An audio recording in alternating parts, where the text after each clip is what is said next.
تخصص فی تفسیر کو بھی ہم نے نظریہ ضرورت کے تحت شروع کیا.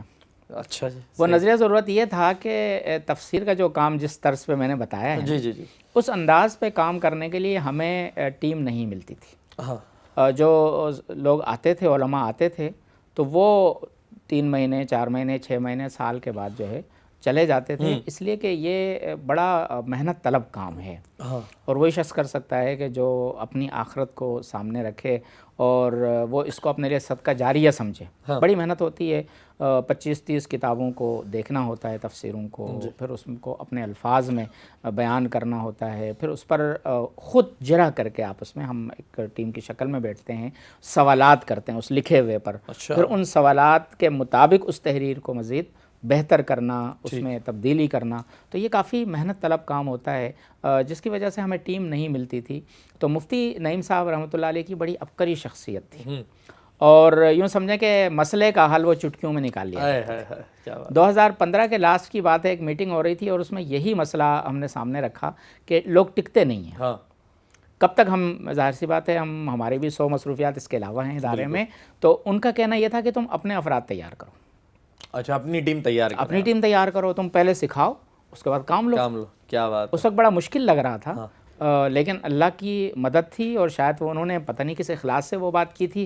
ہم نے اسی سال داخلوں میں اشتہار دیا ہے، اور پہلے سال ہمارے پاس 15 علماء آئے جو تخصص فی تفسیر میں ہم سے سیکھنا چاہ رہے تھے. تو ہم نے ان کو تفسیر، اصول تفسیر، قواعد، ضوابط، ساری چیزیں تو پڑھائیں، لیکن بیسک جو ہمارا مقصد تھا وہ ان کو تفسیر روح القرآن کے انداز سے متعارف کروانا، اور تفسیر روح القرآن کی تالیف کے قابل بنانا تھا کہ وہ اس قابل ہوں کہ اگلے سال ہمارے لیے دست و بازو بن سکیں. ظاہر ہے سب کو تو ہم لے بھی نہیں سکتے تھے، ہماری ضرورت بھی نہیں تھی. ان 15 میں سے ہم نے 4 علماء کا انتخاب کیا. صحیح. یوں سمجھیں کہ اپنے ہی تیار کردہ 4 جو ہے وہ افراد مل گئے. اور بار بار جو ہماری ایک پریشانی ہوتی تھی کہ ٹیم بنتی تھی ٹوٹتی تھی، بنتی تھی ٹوٹتی تھی، تو الحمدللہ اس پریشانی سے ہم نے نجات حاصل کی. تخصص فی تفسیر کو 2 سال ہم اسی طرز پہ چلاتے رہے.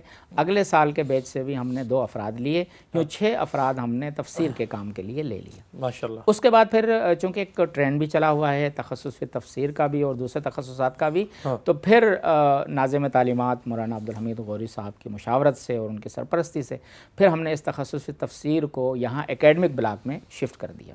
اس وقت تک ہمارے پاس ہی سلسلہ تھا، پھر ہم نے اس کو اکیڈمک بلاک میں شفٹ کر دیا، اور اب باقاعدہ ناظم تعلیمات صاحب کی نگرانی میں اور ان کے دیے ہوئے نصاب کے مطابق جو ہے کام ہو رہا ہے. اور یہ اس طرح ہے جیسے کلی آپ کہہ لیں کہ کسی بھی موضوع پر جیسے ریسرچ کی جاتی ہے اور اوپر کی سطح پہ M Phil P H D سطح کی جو ریسرچ ہوتی ہے، تو اس طرح مختلف تفاسیر پر یہ حضرات ریسرچ کرتے ہیں اور سال کے آخر میں اپنا مقالہ لکھتے ہیں.